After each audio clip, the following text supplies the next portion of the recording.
Hi everyone, it's Giselle here with a message relating to throwing the rulebook out the window.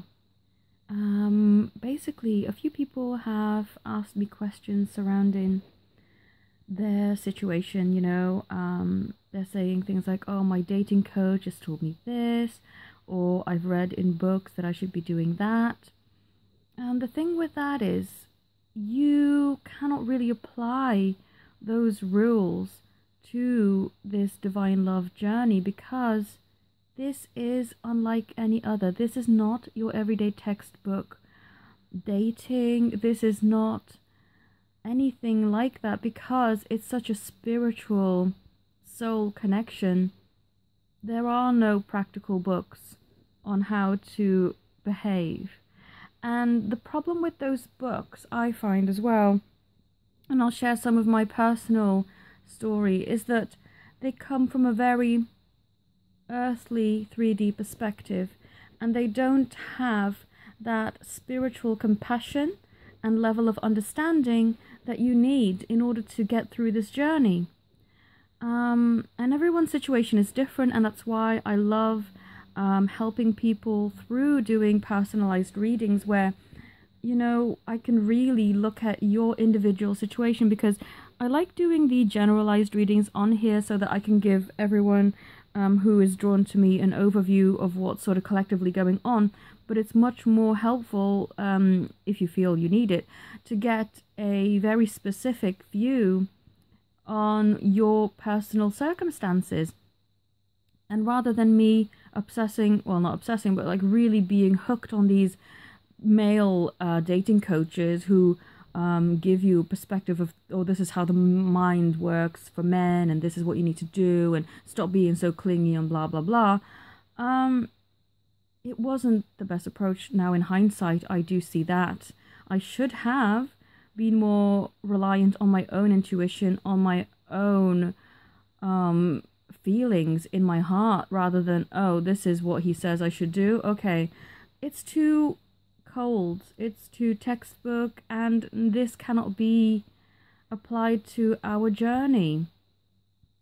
And rather than wearing my heart on my sleeve fully, I felt I should rein in my emotion and preserve my pride, I suppose, in fear of being what would be considered as rejection. But then, of course, I always had this inner knowing that I wasn't being rejected at all, and I should have never even tried to put myself into this 3D perspective of, oh, this is how dating works, because of course this relationship is beyond that. And so what I encourage everyone to do is take your rule book and just throw it out the window, like in this picture, because what we are meant to do here is to ground love, unconditional love, onto this earth.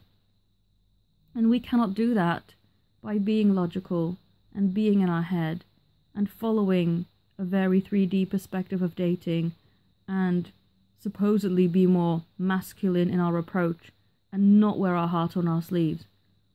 There's a difference between wearing your heart on your sleeve and being crazy, of course. And everyone learns this at different stages. I will say that my first relationship was pretty chaotic because I was very young. I was still a teenager and I did not have hold over my emotions. I will admit that. I would throw tantrums, and so would he, and it was a mess. But through other relationships, I've learned to control those. Rather than lashing out, I would be more calm about it and express myself in a mature way. Not have temper tantrums and finger pointing and blaming and screaming and crying. None of that. Because I've learned it doesn't get you anywhere.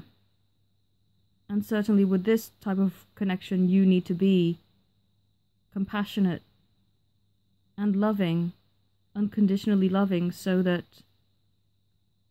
you don't impose this demand on your beloved, just like you wouldn't want them to have demands on you. You give each other the freedom that you both need to thrive and grow in this connection. And yeah, there is a difference between wearing your heart on your sleeve and being irrationally, emotionally a bit unstable.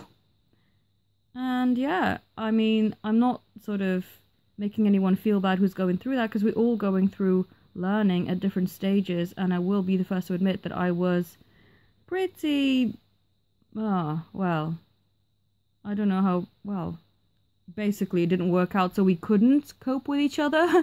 But yeah, I was going to say, how do they cope with someone who's like that? But no, we didn't. It didn't work. We broke up. It was bad. But I would say this relationship cannot be dealt with in a textbook format of you need to be very distant, or, you know, all these rules of, they need to respond by this time, or there needs to be an equal balance, so I can't be the instigator of communication all the time, or if they don't share, then I won't share. You can't have that in this connection. And this is very much a connection for intuitive guidance, you know, where you follow your heart and you don't follow a textbook. You follow your heart and you follow what feels right and what you were led to do, and you will always be led in the right direction, but you just need to trust it. And sometimes things do go wrong. I'm not going to lie. Things do, well, what you perceive as going wrong, but in the end, I do see that it teaches us a valuable lesson.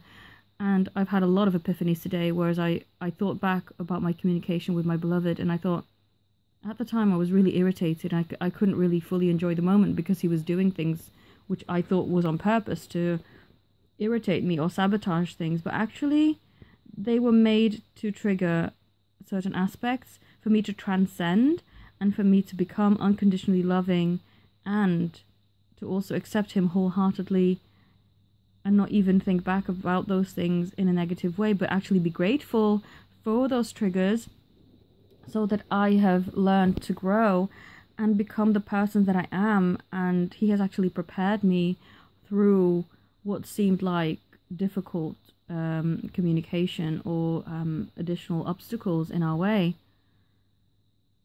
And the difference between, because I get a lot of people who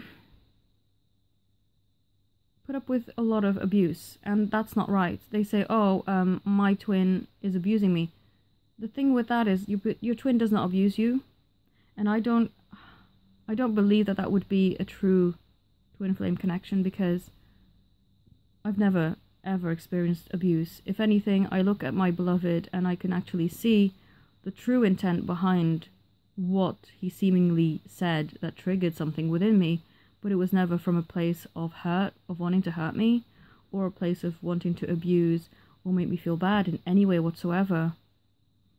So people who say that they're in an abusive situation, I would actually very strongly say, I usually don't like to say that you're not in a twin flame dynamic, because it is up to you to figure that out for yourself. But people who are in abusive situations know you're not in a twin flame dynamic, and you need to really evaluate. You need to love yourself enough to get yourself out of that, because no one deserves to be abused. Ever. For anyone.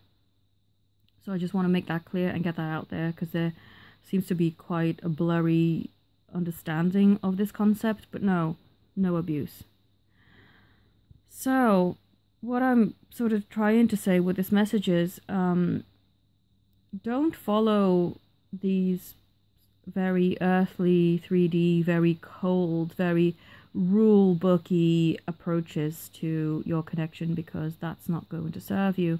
Instead, follow what is in your heart. Follow what feels, what you are led to do through what feels right inside, and you will not be misled. And I'd also like to say thank you to everyone who's entrusting me to help them on this journey. I am so honored and so happy with all of my loyal clients, all of my new clients. Thank you all so very much. If you are interested in connecting with me, getting a reading, or any of the other services that I provide, then please click the link in my description to my website. There's also a Q&A page on my main website where you will see a list of questions and answers if you're not too sure about, you know, what you can expect. Please feel free to have a look at that. And I've also still got some February promotions going. I do change them around every so often, so there'll be different promotions for different times of year. But yes, I am so honored and so grateful for everyone who is joining me on this journey and entrusting me to help them, because through helping you, I am also growing myself, and it is an amazing, amazing thing. So thank you all so very much for listening. Have a beautiful day. Namaste.